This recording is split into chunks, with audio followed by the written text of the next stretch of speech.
Welcome to From the Mind of Christine McConnell.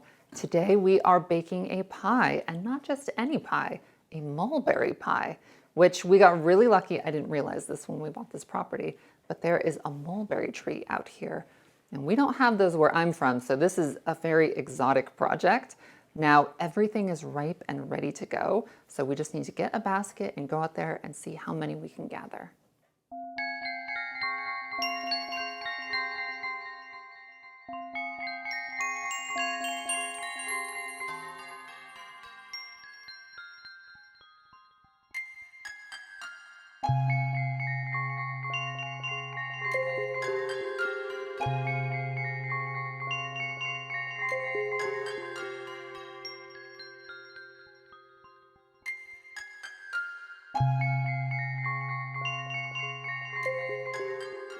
In order to make a really good sized pie, I'm hoping to gather close to 6 cups of berries, and I think I'm going to get just enough out of this tree.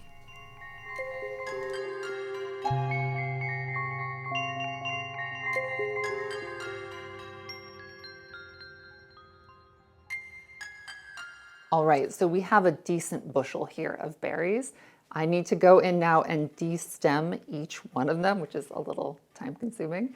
But if you don't have access to a mulberry tree, which seems pretty likely, you can mix equal parts raspberries and blackberries, and that will actually create something kind of similar to a boysenberry pie, which is just incredibly delicious. And you just follow the same recipe as far as the quantities go. I have seen several people mention that you don't necessarily need to destem these, but in my opinion, I feel like it's going to make a prettier looking pie if you take out all of these stems, and you just don't run any chance of potentially having anything unpleasant in your pie.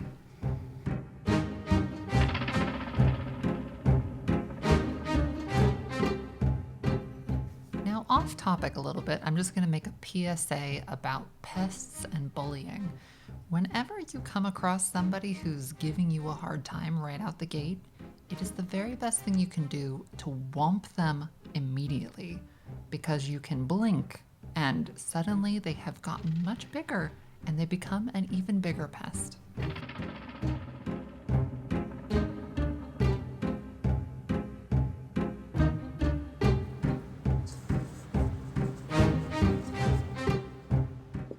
We're now going to make our pie crust. Now, I actually created this recipe about 2 years ago, and it's featured in a past episode. So we're not changing anything about it, because if it's not broken, we don't need to fix it.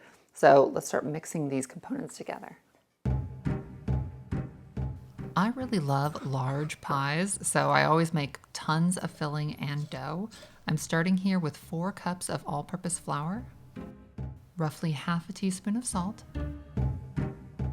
4 heaping tablespoons of granulated sugar. Give that a nice thorough whisk, and then add half a cup cold Crisco shortening.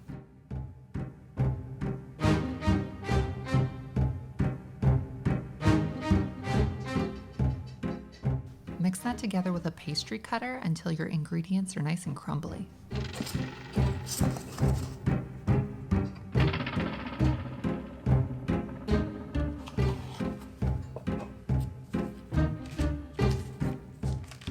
Break up 1 1/4 cups of butter. I'm using this Miyoko's plant-based butter, and cut that in and just mix it all around. To achieve a really flaky pie crust, the trick is to not add any heat to your pie dough. So avoid using your hands at all costs. I'm always using forks, pie cutters, and other utensils just to keep the heat from my hands away from it. And I always use very cold ingredients. Now in increments, I add somewhere around a cup of ice cold water and just mix it in as I go. You don't want an overly crumbly pie crust, so I would just say keep adding a little bit more water until you have something you feel really forms into a ball easily.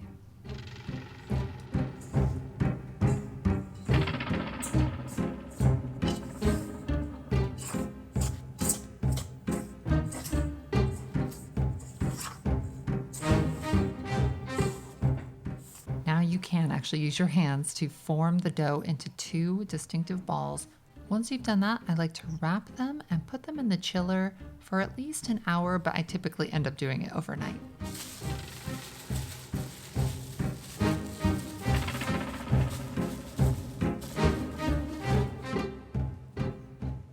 You want your pie slices to come cleanly off of the pie dish, so I always butter my dish and then sprinkle a little bit of flour on top of that once it's really thoroughly saturated, and then I sprinkle that around just until there's a good kind of film on it.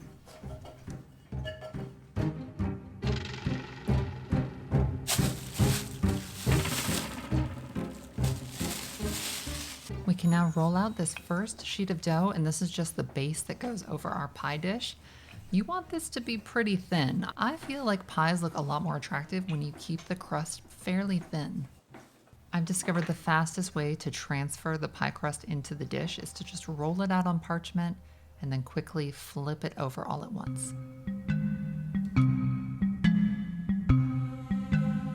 Once you've done that, you want to firmly press it into the pie dish and then take a blade and cut around, leaving about 1/2 inch to 3/4 of an inch overhang, because we'll actually be flipping that back to create our pie rim.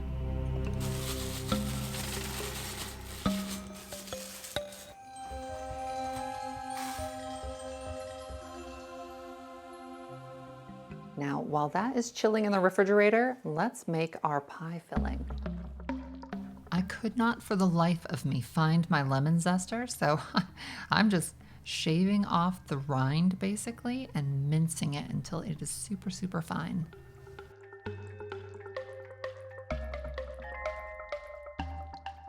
You want about a cup of lemon juice, not that we'll be using it all, but just in case.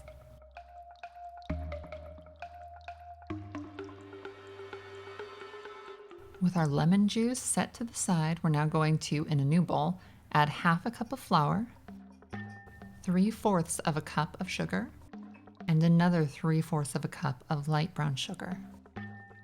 So let's take a second here because I need to share something really important with you if you are new to the arena of berry pie baking, and that is cornstarch. Cornstarch is going to be your very best friend, because if you don't include that, you can end up with a berry pie that's very liquidy and runny, and cornstarch is essentially going to be the thing that gels things up. Now, you can also, on the flip side of that, overdo the cornstarch and make a excessively dense pie. So I'm going to be putting an amount that I'm comfortable with, but you may need to experiment a little bit on your end to find the right consistency for your pies.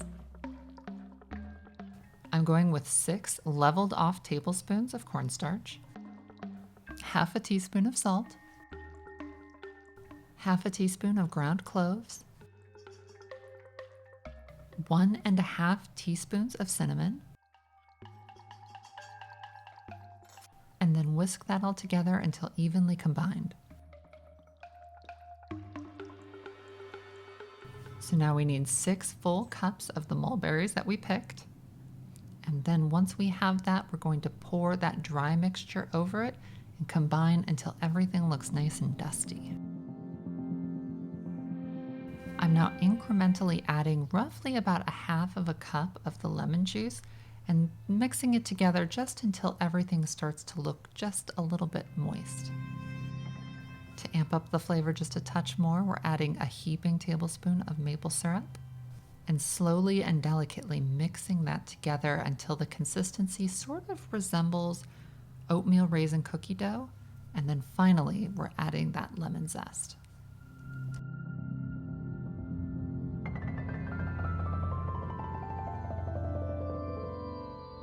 You then want to pour the mixture into your prepared pie dish and add a few generous dabs of butter.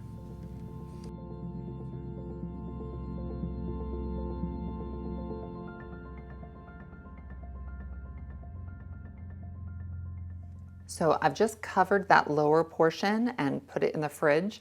Now we are going to make the basting wash that goes over the pastry when you pop it in the oven, that gives it that really golden brown color. And then after that, we're going to start making our decorative top elements. The most delicious pie basting mixture I've come up with is about 3 tablespoons of the solid part of a can of coconut milk combined with 2 full tablespoons of honey.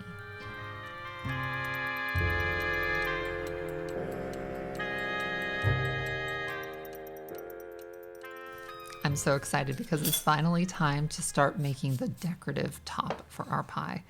I'm rolling out my pie dough onto parchment, and then I'm going to be taking a clear plastic ruler and laying it down, taking a pastry cutter and just cutting along, making a bunch of strips.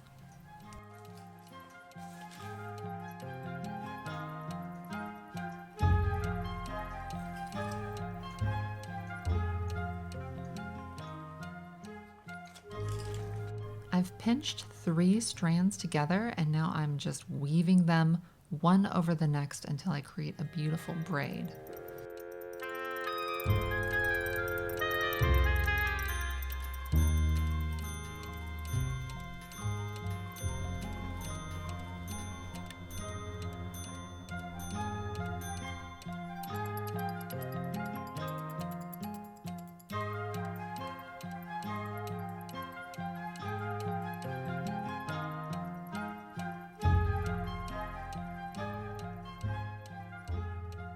Now I'm going to share one of my pet peeves when I see lattice pies, and that's what we're about to do right now, is weave a lattice pattern together, is when people don't weave the lattice. It's such an incredibly simple process, and especially if you're not using like a ton of different strips, but it's always something that's worth going the extra mile for because it just makes the finished pie look so much more beautiful. Now let me show you how I do this.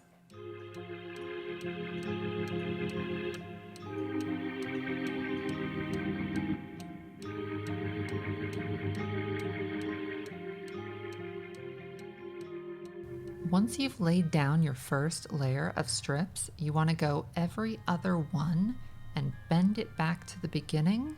And then once you have that in place, you can take a cross length of braid and tuck it up right under there and then flip those back.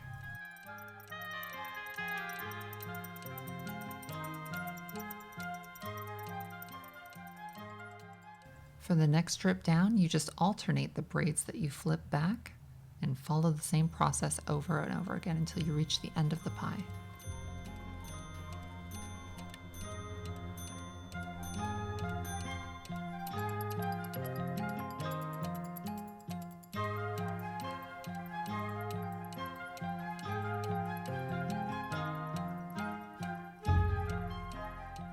And it's really just as simple as that. Now, once you have everything in place, you might need to do a few little tweaks to make sure that everything's lining up nicely. And then you can start rolling back that excess dough that we left and start creating a nice rim around the pie.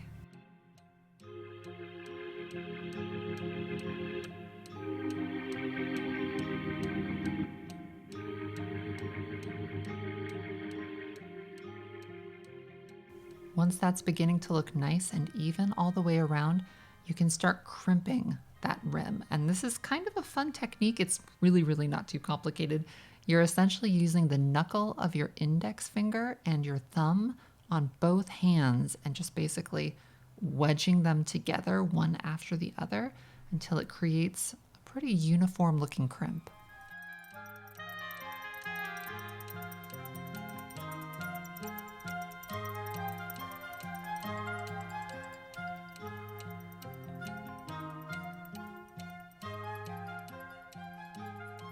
I had a few extra of those braids that we made, and so I've basted the inner sort of rim of this pie, and I'm just laying them down in the ravine that sort of is between that crimped edge and the other braids. You almost can't overlayer one of these just because everything you do adds so much depth. Now, once you've done that, you can begin basting the entire surface of the crust. So it is looking so beautiful at this point, at least I think so. And I need to warn you about something when you are making pies. You can design the most beautiful, elaborate crust you could possibly imagine. And once it goes in the oven, kind of all bets are off because, like I said, you could create the Mona Lisa, put it in the oven and pull out a garbage fire if you're not careful, just because things brown in kind of unpredictable ways. Now, with all of that said, there are some techniques you can use to control the process as much as possible, and that's what I'm going to show you right now. Because your pie is at the greatest risk of over baking on the crust area, we're creating essentially a dome of aluminum foil. And I'm just taking a sheet of aluminum foil, bending it over lengthwise, and sort of combining two pieces together, and then crimping them down on the top edges to create this shape. And the last step to this is to just create a lid for it with some vented cuts. So now that's gone into the oven at 400 degrees for 15 minutes. After that time, we're going to lower the temperature to 350, rotate the pie about a quarter of the way, set another timer for 15 minutes, rotate it again another quarter, and you keep doing that 15 minutes at 350 over and over again till you're at about like an hour and 15 minutes to an hour and a half. You want to keep checking it as you go just to make sure that it's browning perfectly and it's working out. But you do keep this foil cover on it the entire time.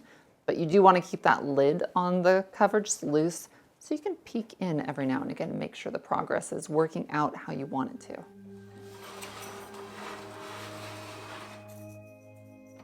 While that's baking, because we've got a minute while that happens, we're going to make some additional decorative pieces to go on the top. After doing some research, I found out that mulberry trees often grow near streams and creeks, and so I thought it would be really cute to just make a little pastry toad that could sit on the edge of my pie.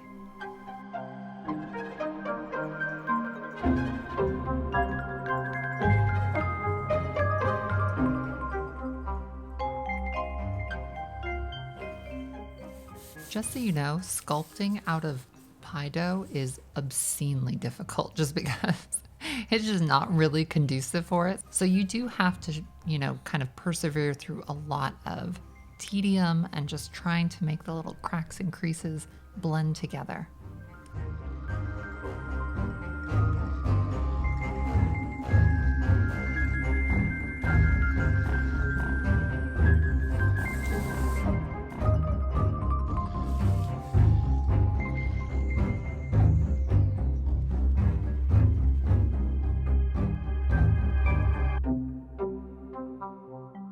He's looking just about ready, so I'm going to make a little dome for him and pop him in the oven for about 7 minutes, rotate him, and then do another 7.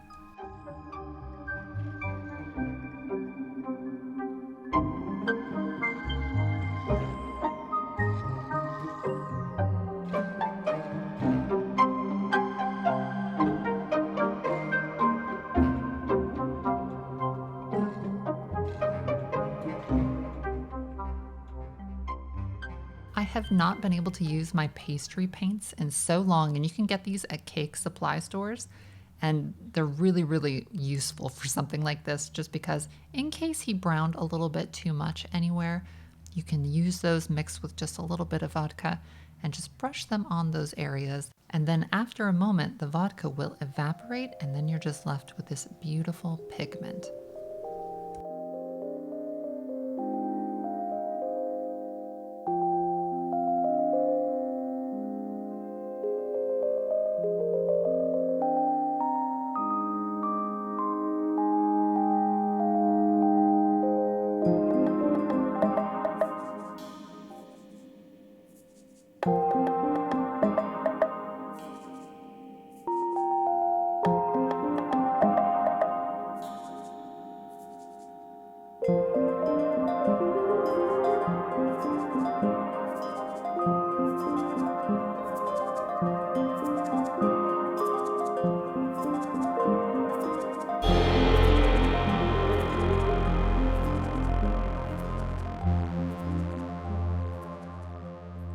And it's finished. How pretty does this look? Oh my gosh, I'm such a fan of fruit pies, but let me give you a little secret tip that I've figured out whenever you're doing any kind of a pie where fruit is actually showing. and that is to create a fruit glaze. And you do this really simply just on the stove. It's about a cup of fruit juice, and it could be lemon, orange, even pineapple. Then you add 2 tablespoons of cornstarch, a 1/4 cup of sugar, and you just heat that on medium, and you just keep stirring over and over again until it really thickens and gets nice. And then you brush all of the little fruit pieces with it, and it just gives it a really like show-stopping shine. So with all of that said, let's cut into this and see how it tastes.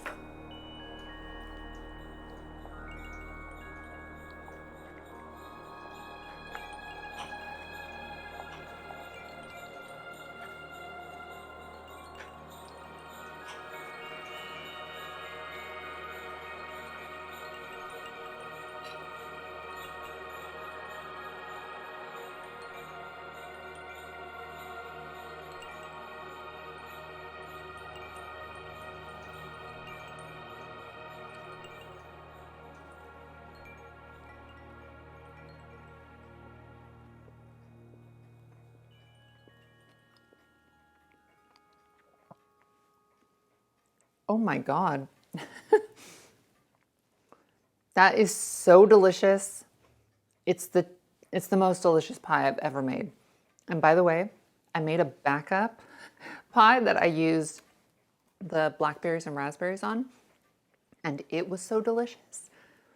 This is even better.